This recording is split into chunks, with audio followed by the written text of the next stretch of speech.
A paz do Senhor, irmãos. Hoje nós estudaremos a lição de número 8 da classe Juvenis, classe Daniel. O título da nossa lição é o seguinte: A ameaça do terrorismo. O nosso texto bíblico encontra-se em Lucas capítulo 21, versículo 9, onde a palavra de Deus diz: Quando ouvirem falar de guerras e rebeliões, não tenham medo. É necessário que primeiro aconteçam essas coisas, mas o fim não virá imediatamente. Então aqui é Jesus respondendo à pergunta dos seus discípulos. Os discípulos perguntaram para Jesus que sinal haveria da vinda de Jesus e do fim dos tempos. No que Jesus responde que eles deveriam tomar cuidado, porque muitos viriam dizendo ser Cristo, né, em nome de Jesus, e enganariam a muitos. Que haveria guerras e terremotos em vários lugares, nação se levantaria contra nação, e esses sinais precedem a vinda de Jesus Cristo. Jesus Cristo, então, ele nos advertiu que guerras e rumores de guerras seriam o princípio das dores, precedendo a vinda de Jesus Cristo, conforme encontramos em Mateus capítulo 24, versículos 7 e 8. Então, é considerado terrorismo toda e qualquer forma de infundir terror a um povo, por meio da violência física ou simbólica, visando exprimir uma represália ao seu sistema de governo, ideologia ou credo religioso. A expressão que parece ter surgido no século XVIII tornou-se conhecida a partir da década de 80 do século passado. Apesar de todo esse tempo, após 11 de setembro, a expressão foi popularizada e até mesmo as crianças já a ouviram. Existem 4 formas principais de classificar o terrorismo. A primeira é terrorismo revolucionário. Então, esse tipo de terrorismo nasceu no início do século XX e foram identificados como guerrilheiros urbanos marxistas. O segundo é terrorismo nacionalista, que são grupos cujo ideal é formar um Estado-nação dentro de outro já existente, como, por exemplo, o grupo terrorista separatista ETA, na Espanha. O povo basco vem lutando ao longo dos anos por um território independente dentro da própria Espanha. O terceiro é terrorismo de Estado. Então, de acordo com o mestre em História, Leandro Carvalho, é o terrorismo praticado pelos Estados nacionais. Seus atos integram 2 ações. A primeira seria o terrorismo praticado contra sua própria população. Exemplos, temos os estados totalitários fascistas e nazistas, a ditadura militar brasileira e a ditadura de Pinochet no Chile. A segunda forma se constitui como a luta contra a população estrangeira, xenofobismo. E o quarto é terrorismo de organizações criminosas. Como o nome já diz, são atos criminosos. Em geral, não existe uma questão ideológica, filosófica, mas a questão principal é o dinheiro. Nesse tipo de terrorismo, a própria população do país é atingida. Podemos citar como exemplo a máfia italiana e as facções criminosas que se instalaram nos grandes centros urbanos brasileiros. A nossa lição traz sobre a Guerra Santa. Talvez você já tenha ouvido na escola. De acordo com alguns estudiosos, um dos indícios do surgimento do terrorismo deu-se a partir de uma seita muçulmana, que no final do século VI d.C. dedicou-se a exterminar seus inimigos no Oriente Médio. No século XIX, as nações terroristas alcançaram um considerável desenvolvimento, mas foi no século XX que cresceu o número de grupos que escolheram o terrorismo como forma de luta e reivindicação. O desenvolvimento da ciência e da tecnologia proporcionou às ações terroristas maior alcance através do uso de tecnologia bélica de alto poder destrutivo e da internet, que possibilita conexões sofisticadas. A Jihad, ou Guerra Santa, como é conhecida, é um dos pilares do islamismo.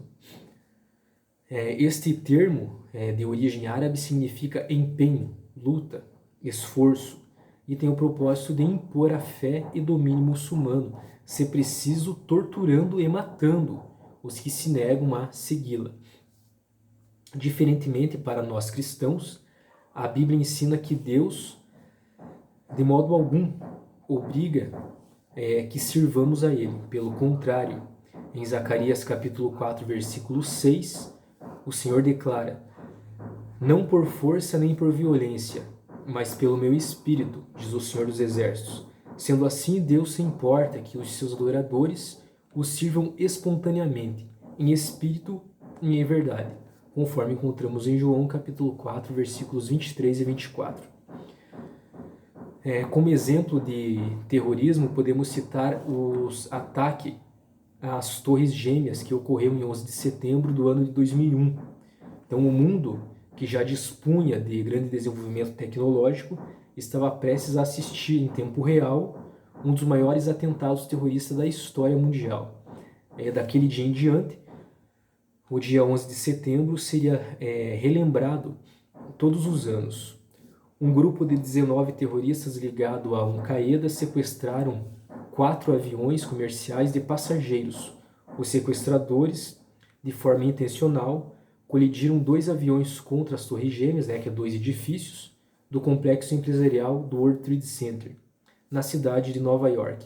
Ainda o terceiro avião colidiu contra o Pentágono, a sede do Departamento de Defesa dos Estados Unidos, em Washington.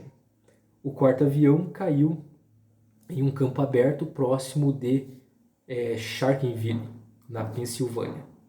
Em nenhum dos voos houve sobreviventes. Aquele dia ficou marcado na história. Outro episódio ocorreu na França em 7 de janeiro de 2015, quando 2 homens encapuzados entraram na redação do jornal Charlie Hebdo e executaram 12 pessoas por conta de uma charge que, segundo os muçulmanos extremistas, ofendia Maomé, o profeta do Islã. Então, sendo assim, podemos e devemos nos perguntar por que ocorrem acontecimentos tão cruéis como estes, que causam a morte de centenas de pessoas. Quais as razões que levam esses homens a planejarem tão minuciosamente esses ataques? Então, estamos vivendo o cumprimento das Escrituras Sagradas. Em Lucas, Cristo declarou: e quando ouvirdes de guerras e sedições, não vos assusteis, porque é necessário que isso aconteça primeiro, mas o fim não será logo. Então lhes disse: levantar-se-á nação contra nação e reino contra reino, conforme encontramos em Lucas capítulo 21, versículos 9 e 10. Então a igreja ela deve estar atenta às mudanças que têm ocorrido no cenário mundial, pois Cristo há muito tempo nos anunciou que, quando essas coisas começassem a acontecer, ele disse assim: olhai para cima e levantai a vossa cabeça, porque a vossa redenção está próxima, conforme encontramos em Lucas, capítulo 21, versículo 28. Então, em vista desses acontecimentos, podemos pensar que este mundo vai de mal a pior, que não tem mais solução. Contudo, Cristo nos fez uma promessa de que prepararia um lugar para nós no céu e voltaria um dia para nos buscar, conforme encontramos em João, capítulo 14, do versículo 1 até o 3. Então, vivemos em um mundo conturbado, mas temos uma viva esperança. Então, o Senhor Jesus está conosco e um dia Ele voltará. Dessa maneira, em Cristo podemos sentir a tranquilidade e contar com a ajuda do Espírito Santo, que não nos deixa só. Apesar da realidade mundial não ser favorável, o cristão deve manter a firme confiança em Jesus Cristo. Em Filipenses capítulo 3, versículos 20 e 21, encontramos que A nossa cidade, porém, está nos céus, de onde esperamos ansiosamente um Salvador, o Senhor Jesus Cristo, pelo poder que o capacita a colocar todas as coisas debaixo do seu domínio. Ele transformará os nossos corpos humilhados para serem semelhantes ao seu corpo glorioso. Então, que possamos guardar a paz de Cristo em nosso coração e confiar que o momento da nossa redenção está próximo, conforme Lucas capítulo 21, versículo 28. Então, não se deixe seduzir pelos que em todo mundo aliciam os jovens para se juntarem à prática do terrorismo. Sabemos que o terrorismo é fruto da maldade humana. O coração do homem, ele é mau desde a meninice.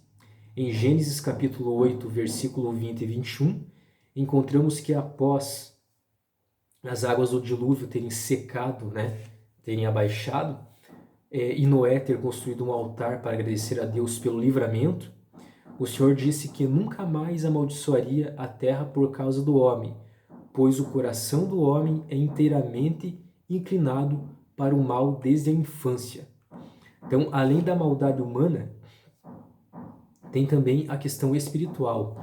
O diabo, que tem como missão matar e destruir, conforme João capítulo 10, versículo 10, está por trás de cada atentado. Como igreja do Senhor, precisamos orar em favor das nações e proclamar o Evangelho de Cristo. Em Mateus capítulo 28, versículo 19, encontramos Jesus dizendo: portanto, vão e façam discípulos de todas as nações, batizando-as em nome do Pai, do Filho e do Espírito Santo. Então, somente Jesus pode transformar o coração do homem e trazer paz para as cidades. Então, apesar de estarmos vivendo dias difíceis, em que a paz e a sobrevivência da humanidade têm estado em constante perigo, não podemos esquecer que o nosso Deus é soberano e tem o controle de todas as coisas em suas mãos. Então, assim sendo, que possamos seguir a paz de um coração puro e retenhamos firmes a confissão da nossa esperança, porque fiel é o que prometeu, conforme Hebreus capítulo 10, versículo 23. E se ele prometeu, ele voltará para nos buscar, então devemos estar preparados. Amém? Deus abençoe a cada um de vocês e até a próxima.